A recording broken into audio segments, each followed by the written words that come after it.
Hello, everyone. Today, we're going to start the first part of Chapter 1, Operations and Productivity. So in this chapter, we'll talk about an overview of operations management. We'll talk about operations strategies. We'll talk about how to measure the productivity of a business. So the first question is, what is operations management? To answer this, we'll start with production.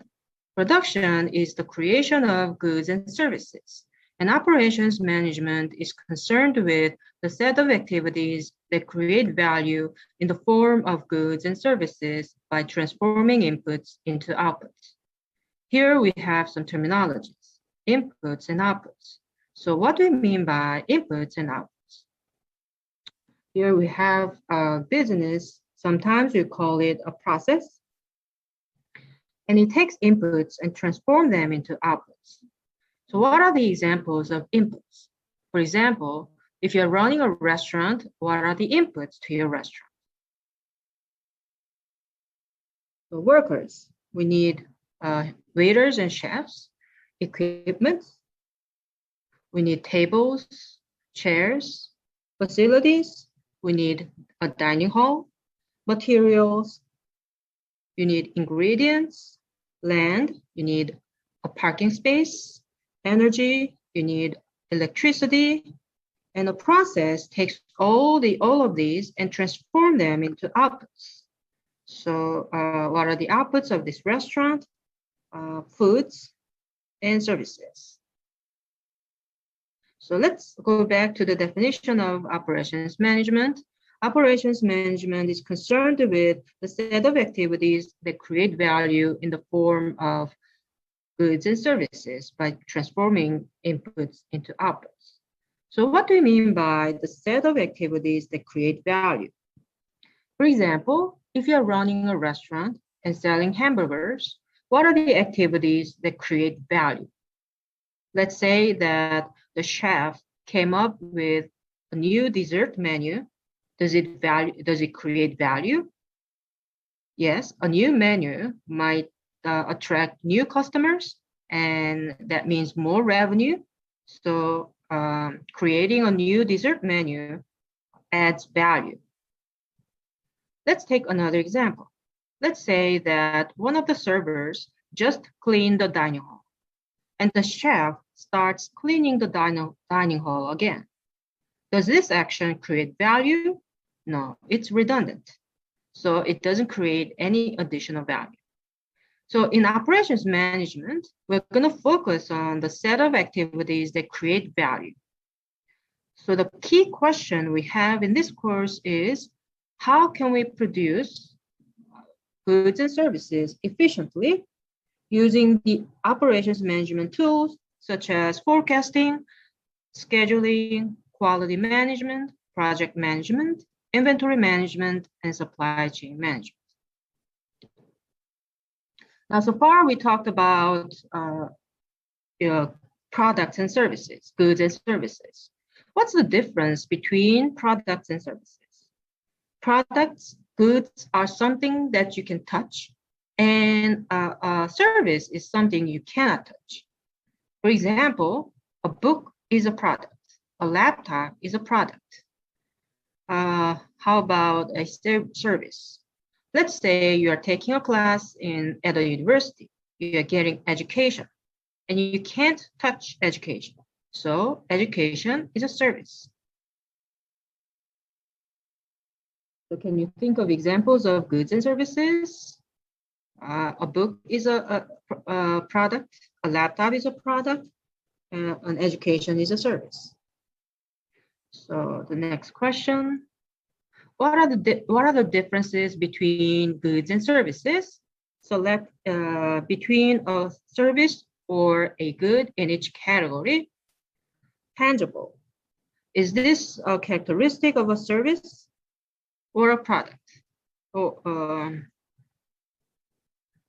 you touch a service? Or can you touch a product? So you can touch a product. So this is a characteristic of goods. Next, can be stored in inventory. So if you buy a can of Coca-Cola, can you store it and drink it later? Yes. But if you have an appointment with your doctor and you don't show up at the appointment, then can you save the time that you missed and use it later? No, because once the time is lost, it's gone forever. So this is a characteristic of goods. Next, each customer gets the same level of quality. Is this a characteristic of a service or a product? If you buy a can of Coca-Cola, does it taste the same every time you purchase it? Yes. If you get a haircut, does it look exactly the same every time you get it? Not always. So this is a characteristic of goods. Next, interacts with customers often. So if you have an appointment with your doctor, do you interact with your doctor a lot? Yes. This is a characteristic of a service. But if you buy a can of Coca-Cola, do you interact with with the manufacturer of Coca-Cola or the distributor of Coca-Cola? No. So this is a characteristic of a service. Next, quality may be hard to evaluate. Let's say you get a haircut. Some people think it looks nice. Others think it looks just fine. So the quality of the service you received is hard to measure. But if you buy a light bulb, how can you measure the quality of your light bulb? You can measure how long it lasts. You can measure how bright it is. You can measure how much energy it consumes. So the quality of a product can be measured objectively. So this is a characteristic of a service. Next, can be sold easily. If you buy an iPhone, can you use it a little bit and resell it? Yes. But if you have an appointment with your doctor, can you spend some time with him and sell the rest of the time to someone else? No, right? So this is a characteristic of product. So the next question, what are the differences between goods and services? So this is a summary of the previous question. Next, so this slide shows you that not everything can be classified as a product or a service. Some of them are a mixture of these two. So let's take auto repair. Let's say you went to an auto shop to replace your tire. Are you getting a service or a product?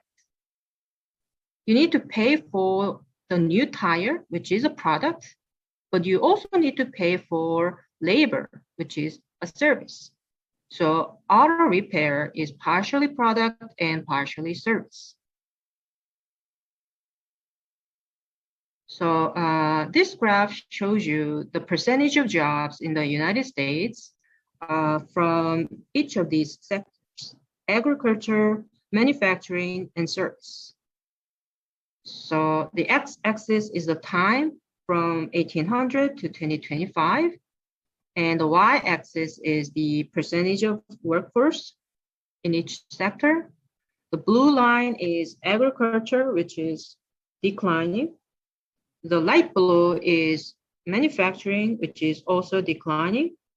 And the red one is the service, which is increasing. So today, what percentage of jobs are from each sector? Statistics show you that 85% of the jobs come from the service sector, and less than 10% of the jobs are from the manufacturing sector, and less than about 1% of the jobs are from agriculture. So in this slide, you can see the numbers. 35.2% from the service, about 8.6% from the manufacturing, and 1.4% from agriculture. Now, I want to move on to the next topic, operations management strategies. And we'll talk about the two questions. When you start a new business, you have to think about the following two questions. Will your products or services be attractive? Will your products or services stay competitive?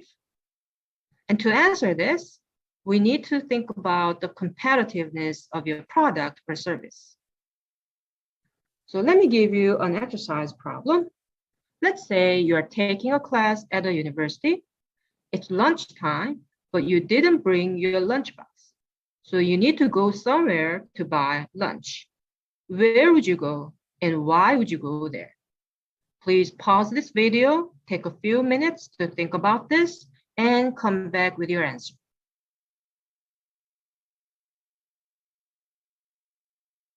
So here are some of the common reasons.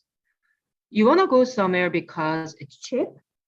So you're describing the price of your choice. Now you want to go somewhere because it's close. So you're describing the delivery time. You want to go somewhere because it tastes better. You're describing the quality of the product. The waitress has a nice smile. You're describing the service. They have a large choice. So you're describing the product range and the variety of the product. They're always open, availability. I can place a special order. So that means you can customize your order or they are responsive to your needs. They have a large dining hall, so all of my friends can eat there. So you're describing the volume flexibility. And each of these reasons describes a characteristic or an attitude of a product. So you need to think about your product or your service in terms of these characteristics.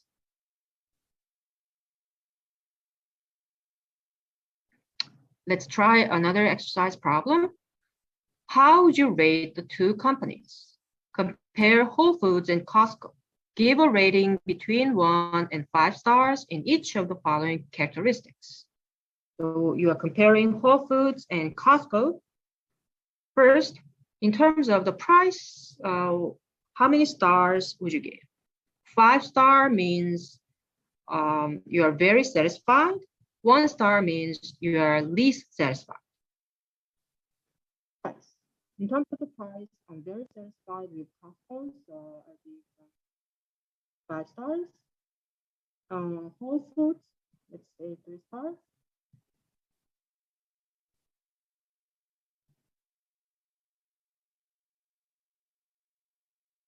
Now delivery time, how many stars should I give?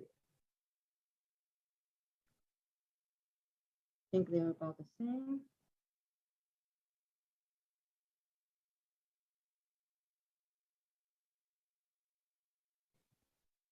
I give them 3 stars. The quality of products, Whole Foods, I'm going to give them 5 stars. And Costco, 3 stars. Quality of service, 3. Variety, product range, about 2, 3. Availability, about 3. Customization, 2. Volume flexibility, 3, 2. Right. So it looks like what's the strongest characteristic of Whole Foods? The strongest characteristic of Whole Foods is probably the quality of the product. How about Costco? What's the strongest characteristic of Costco? Probably the price is the strongest characteristic. So what do we call the strongest characteristic, strongest selling point of a product? It's called core competency. So core competency is what a firm does better than anyone else. So let's take an example. What are the core competencies of Walmart, Amazon, and Apple? For Walmart, it's definitely the price. Amazon.com, you can find so many different products at Amazon.com. So their core competency is variety and product range. How about Apple? Probably the quality of the product. This is everything we have today, and I'll see you next time.